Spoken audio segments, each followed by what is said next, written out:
How you're ending your YouTube videos is costing you views. It's very likely that if you go into your audience retention reports on your videos right now, on any of them, that if you look at the very end of the video, that it looks something like this. And just in case you're very new to YouTube and you're watching this video, this graph is available on every video on YouTube. If the end of your videos look like that, not only is it costing you views, if you're in the partner program, it's also costing you money. If you're trying to get in the partner program, it's costing you views and watch time. It's costing you the opportunity to turn somebody into a subscriber that might not have subscribed from that video that they're watching. And if you end your videos the right way, it can also help you when it comes to YouTube recommending your content to people. So if you want to turn this into this, which you can obviously see is much better, and you want to fix all of those problems that I just listed, and all it's going to take is just a few minor modifications to what you're currently doing. So I'm going to tell you what you need to stop doing, and I'm going to tell you what you need to start doing instead so you can get the most out of every video you publish. And we're starting right now. Now this first one seems surface level, but everybody overlooks it, so I have to mention it, but we're gonna get to some more detailed things here in just a minute, and I've got a really good one for you at the end, but we gotta get through all of these important points to make the one at the end even matter in the first place. But the first thing that you wanna do to make sure that you're ending your videos the right way is to not use finalizing language. Here's what I mean. Have you ever been watching a YouTube video and you get towards the end of the video and the content creator says something like, and that's why I think fill in the blank. Or that's how you set up the fill in the blank. Or to recap, every single one of those words and phrases and all of the ones that are related to them, tell the viewer that the video that they came in for is over. And because of that, 9 times out of 10, and really it's 10 out of 10, but I'm just saying 9 times out of 10 to give some wiggle room here, those phrases make the viewer check out. So what you're doing when you say those types of things in your videos, you're telling the viewer, hey, everything you're here for is finished and everything I'm getting ready to tell you doesn't matter. And the viewer's reaction to that is to leave and go watch something else. Now, there is nuance to this. So let's say you're a content creator that makes videos where you do anything in a list format. So let's say you're doing tech reviews and you're reviewing X amount of products, or you're doing fashion reviews and you're reviewing X amount of products, or you're doing the top whatever list or the worst whatever list. In that case, you can fade people out at the end as they start getting to the end of the list. So because of that, you want to be extra careful when it comes to your finalizing language. So for example, instead of saying, and number 10, or our last one is, say something like, and the next one is, or next up we have, and then whatever the thing is. Doing this makes it easy to move the person from one item to the next item without you revealing that you're on the last item. And it seems to be even more effective if you start doing this before the end. So let's say you are 2 away from the end, then that's where you can start applying this idea. The next thing you're probably doing that messes up the end of your videos is you're probably asking for either a comment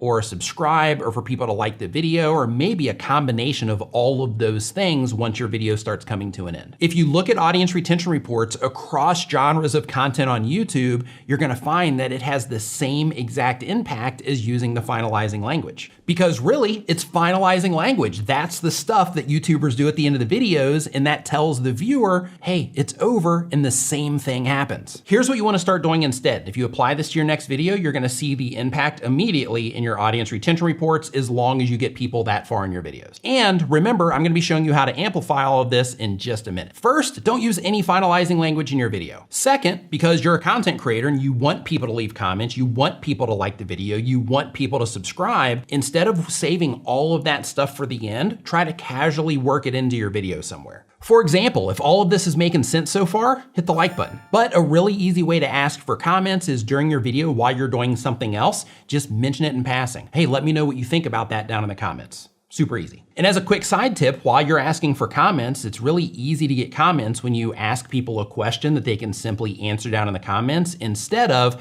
putting that load on the viewer by saying, leave a comment. It gives people a direction, reduces friction, makes the whole thing easy for people. Another thing a lot of content creators do just because they see other content creators doing it is they add in-screen graphics to their videos. So the video comes to an end, they say all these things about leaving comments and all this stuff, and then by the time the video comes to an end, then they have this in-screen graphic up there with the little boxes on it for people to click on, and people abandon those like crazy. Don't use them. The next thing you wanna start doing is, instead of having those in-screen graphics that I talked about a second ago, if you want to have a video playing and you wanna have graphics and all that stuff, instead of having the video just end and then you have a graphic with nothing going on, instead let your video be a part of that graphic. So as your video is coming to an end, your video transitions into that graphic, and then there's other videos people can click on there. So that way, without your viewer being cued that everything's over, they immediately have options to click on. That approach is a good solution if you need the graphics for branding. Otherwise, just put the in-screen elements over your regular video. But here's how you're gonna level that up. What you wanna do is, before you make your video, if you're using scripts or bullet points, you wanna look at your YouTube channel and you wanna think about your channel like this. If somebody's watching this video that I'm getting ready to make, what would be the best video or playlist on my channel that I could send this person to once the video is finished? Do that first. Then work your recommendation into your script or your bullet points to recommend that the viewer watch that additional video. You'll see exactly how to do this at the end of this video that you're watching right now, but the idea is that you want to recommend that additional piece of content. So instead of using all the finalizing stuff, you wanna say something along the lines of, if you enjoyed this, I put together a whole playlist of blah, blah, blah. This is just one part of fill in the blank.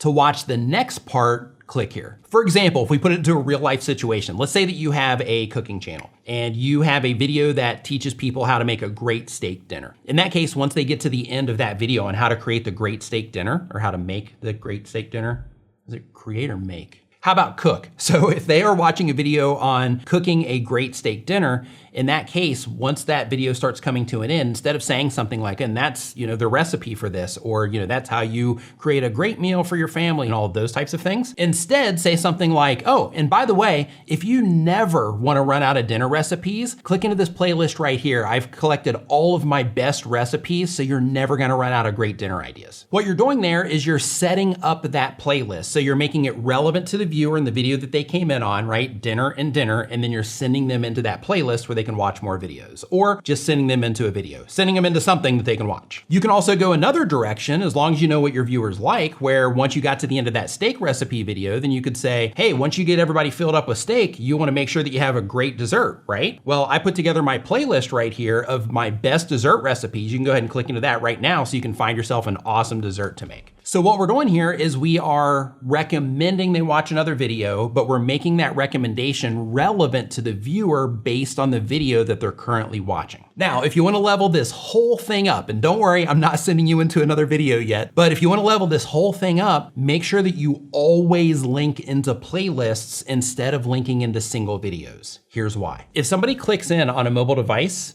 your videos are going to be the videos underneath it, instead of it being recommended videos from other channels. If somebody clicks into that playlist on a computer, your videos are gonna be the ones featured next to it, and the suggested videos are gonna be pushed down. If somebody clicks into it on a TV, the first row of videos underneath that are also going to be yours instead of it being somebody else's content. So what you're doing here is, not only are you making it easy for your viewer to find more of the content from you that they're already enjoying, which will in turn help you get more views, ad revenue, subscribers, watch time, all the stuff that we want as YouTubers. So what you're doing here is you're making it so when somebody watches one of your YouTube videos and they click into one of your playlists, then in that case, instead of you competing with other channels there in the sidebar or underneath the video and things like that, I mean, you still are, because they can scroll around to find them, but the content that is featured is all yours. So be mindful of the videos that you're putting in the playlist that you're linking to. Make sure that all of the videos in that playlist are relevant to the video that the viewer's currently watching in terms of their interests. So it doesn't have to be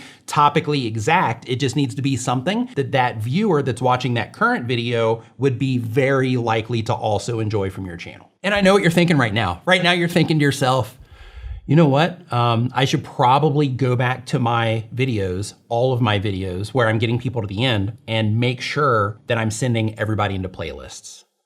And yeah, you should do that. But if you want to get people to the end of your video, you also want to make sure that you're not making mistakes that end up hurting the beginning of your video. So I put together a video about how to start your videos, and you can check that out by clicking into this playlist right here. Thank you so much for watching. I'll see you in the next video.